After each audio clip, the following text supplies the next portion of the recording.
মশান্তলার মুখোশ।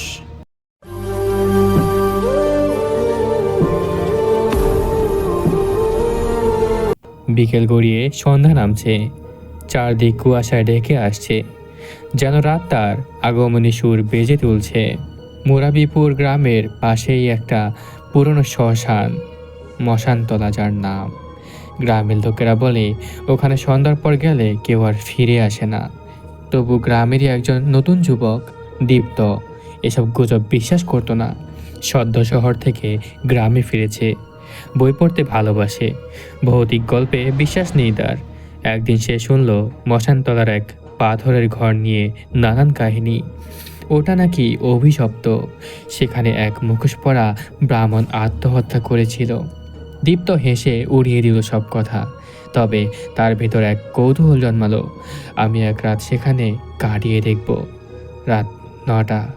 দীপ্ত হাতে একটি টর্চ, পিঠে ব্যাগ আর বুক ভরা সাহস নিয়ে পৌঁছালো মশানতলায়।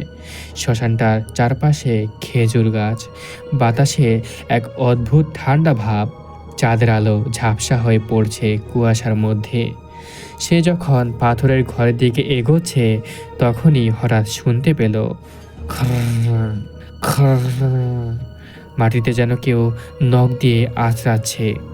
দীপ্ত থেমে গেল, পেছনে তাকিয়ে দেখে কেউ নেই। সে ঘরে ঢুকে একটি মোমবাতি জ্বালালো। ঘরের দেয়ালে দেখা গেল মাটির দেওয়ালে আঁকা এক ভয়ঙ্কর মুখোশের ছবি। মুখটা যেন তাকিয়ে আছে ওর দিকেই। সে মাটিতে শুয়ে পড়ল, বই খুলল আর পড়তে লাগলো। রাত 12টা।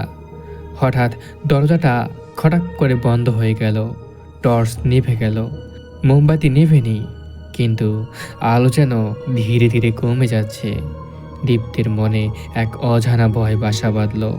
তারপর হঠাৎ শুনতে পেল কাঁপা কাঁপা গলায় এক আওয়াজ, আমার মুখোশ ফেরত দে। দীপ্ত চমকে উঠল। ঘরের কোণে এক ছায়ামূর্তি দাঁড়িয়ে, মাথায় ধুতি বাঁধা, চোখে পচে যাওয়া গর্ত, আর মুখে কোনো মুখ নেই, শুধু ফাঁকা একটা গর্ত যেটা মুখোশ ছাড়া আবৃত হতো। সে চিৎকার করে উঠল, কে তুমি? কিন্তু কোনো উত্তর নেই। ছায়ামূর্তিটা ধীরে ধীরে এগিয়ে এলো।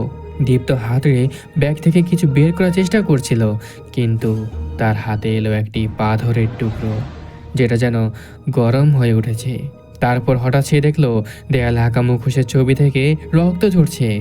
1 ফোঁটা, 2 ফোঁটা, তারপর গোটা ঘর রক্তে ভেসে গেল।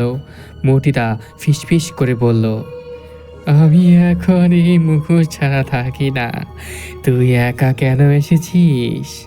পরদিন সকাল, গ্রামের কিছু লোক মশানতলার দিকে দিয়ে যাচ্ছিল। পাথরের ঘরের দরজাটা খোলা ছিল। তারা ভেতরে ঢুকে দেখে দীপ্ত এক কোণে গুটছুটি মেরে বসে আছে। তার মুখে মুখোশ পরা, একদম সেই মুখোশ যেটার কথা গল্পে শোনা যায়। লোকেরা চিৎকার করে উঠে আসে, কিন্তু দীপ্ত আর নড়ছে না। ডাকলে উত্তর দেয় না। কেউ কাছে গেলে মুখোশটা নড়তে থাকে। তারপর থেকেই মশানতলার মুখোশ নামে আরেকটা গুজব ছড়িয়ে পড়ে। যেই সেখানে যাবে, মুখোশ তার অপেক্ষায় থাকবে। বন্ধুরা, ভয়ঙ্কর সব নতুন নতুন ভূতের গল্প পেতে অবশ্যই আমাদের গল্প চ্যানেলটি সাবস্ক্রাইব করে রাখুন। দেখা হচ্ছে পরবর্তী গল্পে।